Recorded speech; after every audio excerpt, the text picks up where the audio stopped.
Hi guys, thank you so much for popping in. In this video I'm talking about our permanent resident timeline, solely about this. I know I might have started it off, I guess, on my last video. I'm going to be sharing with you some raw footages of mine that I recorded during my waiting period. They were really I don't know if I should show you guys. Well, I'll make up my mind because there were some that I was crying in them. If you're new here, my name is Dupe and you're watching Stop TV, and I started this series of sharing my immigration journey to Canada. I have posted 2 videos already, refusal stories basically. So if you want to check those videos, I'm going to put them up here and also put the link in the description box so you can go watch them. You should actually watch them because I know that people, we love to share our success stories a lot, but I feel sometimes it's kind of misleading. But yeah, we still have the autonomy to share whatever it is that we want to share to the world. But on the other side, kind of looks misleading when people do not really share the actual work that goes into the eventual success. They barely share their failures and everybody just put up like, oh, I'm going to Canada, I'm going to this place, I'm going to that place. What are the hurdles that you had to cross? A lot of people do not share that. So I'm one of the people that choose to expose herself to the world, open my yansh like this. I failed so many times. But guys, if anyone had told me that the only pathway for me to get into Canada, to step my foot into Canada, is permanent residence, I would be like, bro, really? You want me to stay years without seeing my husband? You want me to stay for years without actually like, okay, let me visit him, like let me try to apply for travel visas or something, temporary visas to just get me in, see my husband. If I have to leave, then I'll leave, but at least we should be visiting each other. So if anyone had told me you would never get to enter that Canada until you're PR, I would have been like, you are just an enemy of progress. Thank you.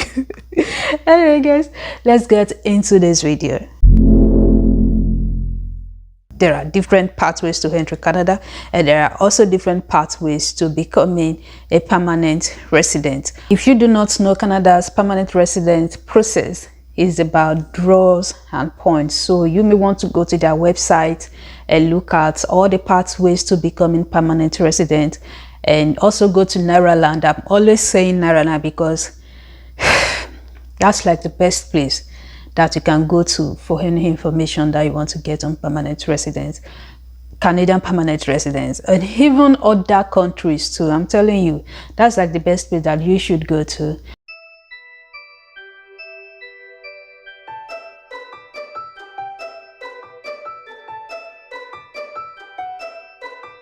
At some point in time, they are going to do a draw. If your point is at least the draw points or above the points, you will likely get an invitation to apply. Let's say for this week the draw point is 150 and you have like 148, you will not get invitation to apply. If your point is like 151, you will get an invitation to apply. Even if your point is 150 aggregate, you will get an invitation to apply. Nothing below, it has to be aggregate or above.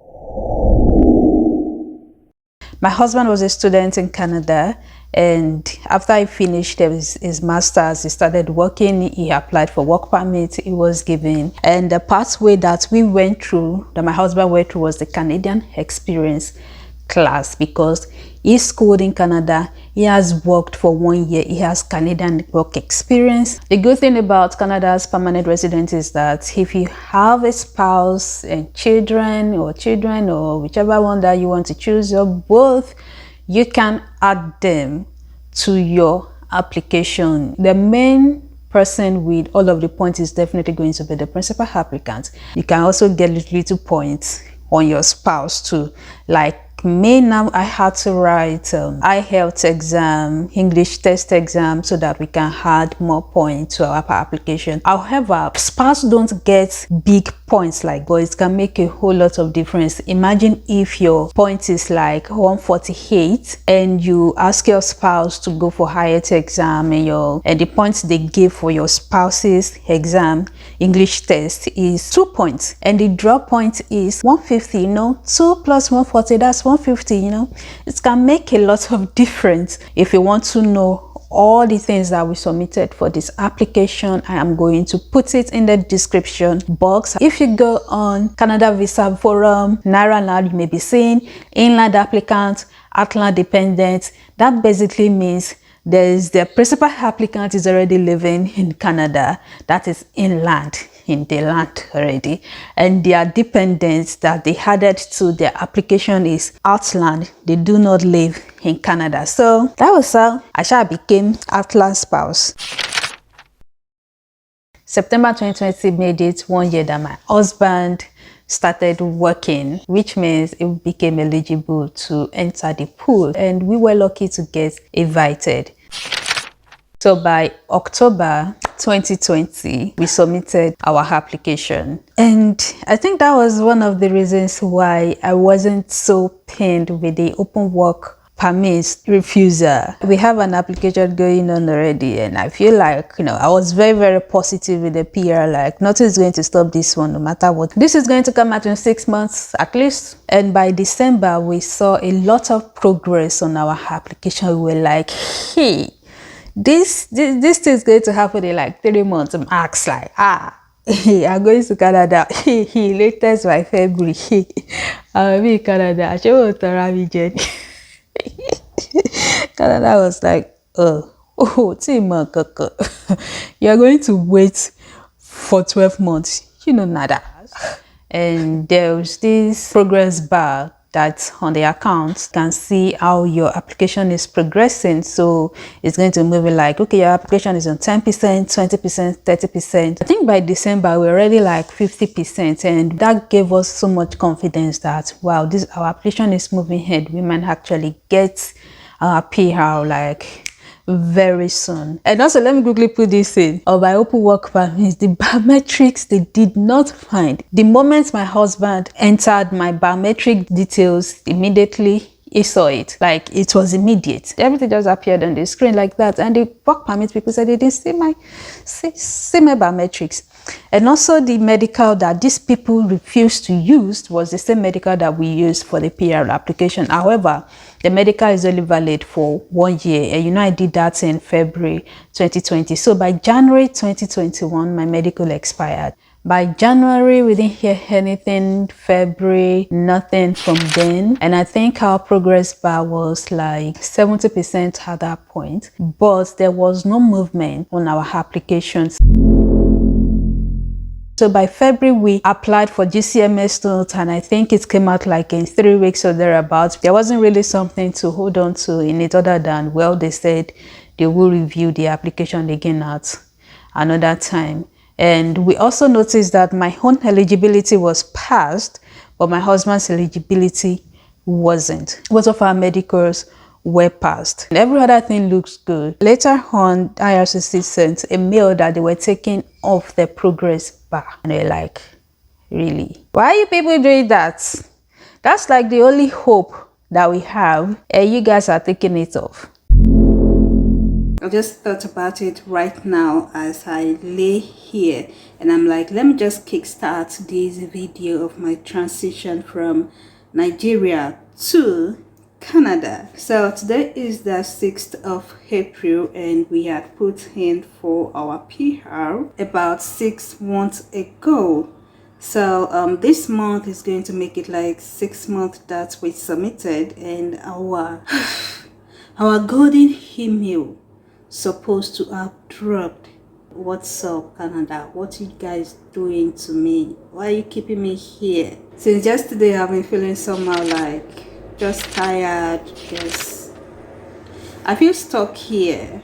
I have a partner waiting for me in Canada, and I'm just like, I need to start my life, and Canada actually just let me start my life. I'm just frustrated right now. Everything about me just went down again yesterday because I've been doing so fine with myself. This is the only thing that reminds me that I have a partner, this. But I tend to put it on like almost every day, or anytime that I feel like I'm losing it, I just kind of put it on note to remind me that, yeah, I have someone waiting for me over there. Even though we talk daily, but this is like the closest thing I have right now. We are praying, really praying so hard. We are praising God as well, you know, thanking Him for the answers yet to come. And I have my passport here, like it's beside me now. You're looking at it and prophesying into the life of this passport, because they need to ask for you. They need to request for you this passport, and you need that stamp. I need to be with my baby. I'm tired, and I also need to start my life. Prior to that, we ordered for another GCMS note to know what was going on our application. Remember, the first GCMS note was like in February, that came in like March or thereabouts, and when they took the progress bar off, we ordered for another GCMS note. Today is the 8th of May, and I am still here. I haven't heard anything. We ordered for our GCMS notes. GCMS note is a case note that has all of the activities they've done on your application. So we ordered for it, and that came in on the 4th of May.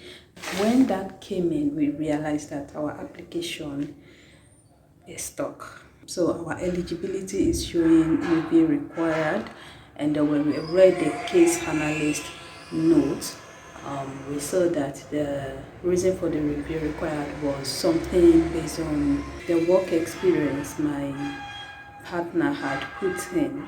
So literally, like, they couldn't find the employer online. Like, why aren't they searching for the employer online? Not everybody has online presence. Anyway, so we have sent in additional documents to back that the company exists, because it's a foreign company, not a Canadian-based company. And we are really hoping for the best right now. Like, I'm praying that they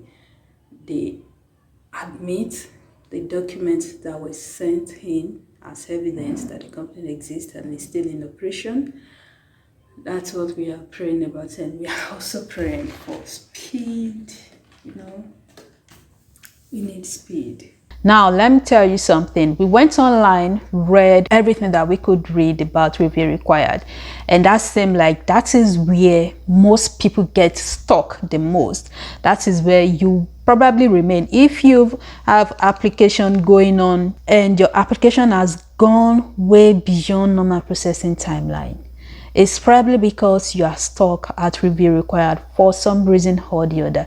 Now, when you are stuck at review required, it's most likely saying the junior officer looked at your application and be like, okay, there is something going off here, and we need to understand, should I let this pass, or is it enough for us to refuse this application? So instead of the junior officer making a hasty decision, you would put the application on hold till a senior officer is able to review the application, and your case might just remain there for 1 year. So that is one of the reasons why, if you have application in progress, always order for your GCMS notes, so that you can know the status of your application part-time, because you really won't know what is going on your application. When we ordered for that, we saw that we were stuck at review required based on work experience. So we got the company to write a letter on their letterhead and explain why they do not have online presence, which is basically because their customers are not online. No, not everybody will have online presence. And he also wrote a letter, I think, saying that, okay, we noticed that there's something like this in our GCMS note, and the officer is talking about review required stuff, and this is what we have. You know, a lot of people will probably advise that you wait for them to contact you and probably ask you to explain yourself or something, but hey, we were looking at refusers staring at our face like this. Wait, did I hear wait? No, we did not. Date stamp today is the 15th of May. And yesterday they sent mail saying that we need to fill a form. However, the link is broken. The link to the form is broken. Babe raised another web form, to let them know that the link is broken and we don't even know the content of what their request here. So, because babe, anxiety is effectively there. The moment he saw he saw the mail from them, he was like, wow, what could it be? And it turned out to be a request, and then he just couldn't get his anxiety back down, and it was so restless. He had to step out at some point. He was calling me, all of those things, and then he asked me to check if I'll be able to view the link, and it was the same thing. So I think at some point it just felt like maybe they should just put the call to them. So he went ahead to call them, and it seems like we have some good news coming, guys. It seems like we have it coming. IRCC customer care said with what she's looking at, all the necessary things are passed. Eligibility is passed, security is passed, criminality is passed. It's only my own medical, which is passed actually, but now expired. So it looks like we have some good news coming. It was after that information that babe got from the customer care rep, that was when he started feeling better, and I was like, oh my god, I'm glad to just have him back. I'm still I did here. Today is the 25th. Yeah, 25th of May. Guys, long story short, they sent us procedural fairness letter. PFL. I think that's what they call it. Procedural fairness letters basically mean that there's something they do not understand, and they are giving you the chance to explain yourself before they make their final decision. So this procedural fairness letter came in May, towards the ending of May. And at that point, we're like, okay, we're feeling cool. Like, well, they're about to decide on our application, so we should get something very soon. We should get the decision very soon. However, they need us to convince them about this thing. So the procedural fairness letter was basically on our relationship. Relationship again, like, why is it hard for these people to believe that we are genuinely together? I do feel like I should make a whole video entirely on how we answer the procedural fairness letter. But so that was just basically it. They asked him his own question, they asked me my own questions. We had questions that are the same, and we also have questions that are different. In my own case, they were asking if he has supported me before, if he supports me financially, how much, since when. They asked me if I have kids. They asked if our marriage was arranged, all of those things. They were just asking us questions pertaining to our gender. So sent that back to them on the 28th of May, and we haven't heard anything from them till now. This is the 25th. I know it's still early to hear anything from them. It's super early, and I'll be so surprised if they respond to us this week. Now, I am very sure that the next time I'm coming back on here to update you is going to be paper, because there's nothing else for them to reach us on anymore other than for them to ask me for my passport. Guys, that same day, we got another mail from them. Another procedural fairness letter. I wanted to die. Like, I was legit crying, because I felt, why? Like, why exactly is all of this happening? What exactly is it? What else do you want us to prove? Apparently, Canada would prefer that husband and wife on one application have at least lived together for 1 year. Okay, that was what we heard from the MP's office, that at least live together for 1 year. So if they're asking you to explain yourself, then they really want you to let them believe that your marriage is genuine. Today is the 26th of May. And as per my last upload, which was yesterday, 25th of May, I said by the time I come back, it's just going to be, I received my passport request and all of that. But I have a crisis yesterday. Actually, I've been. It is not refusal, but we got a message from IRCC saying that the document we submitted wasn't sufficient enough, and they are asking that we provide them evidences to show that our marriage is still ongoing. Now they are asking for if we have joint properties, if we have joint accounts. They are asking for testimonials from families and friends, quite a lot. And at this point, I went from being angry actually to being devastated. Guys, that is exactly what it feels like when you have application ongoing with Canada immigration. That's exactly what it feels like when spouses do not live together and they are trying to reunite and start a family, and there is this barrier of immigration. That is exactly what it feels like. Even if you are genuine with all of the documents that you submit, there's this cast of doubt from the immigration everywhere. It's the people that are in it, I believe they will understand it.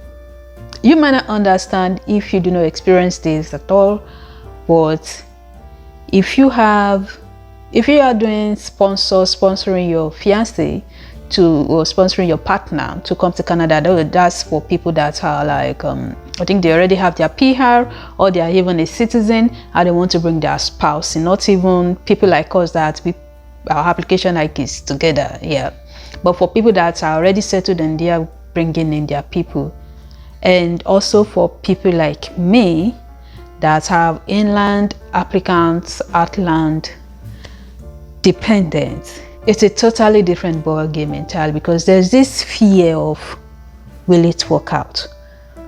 Hope it will work out.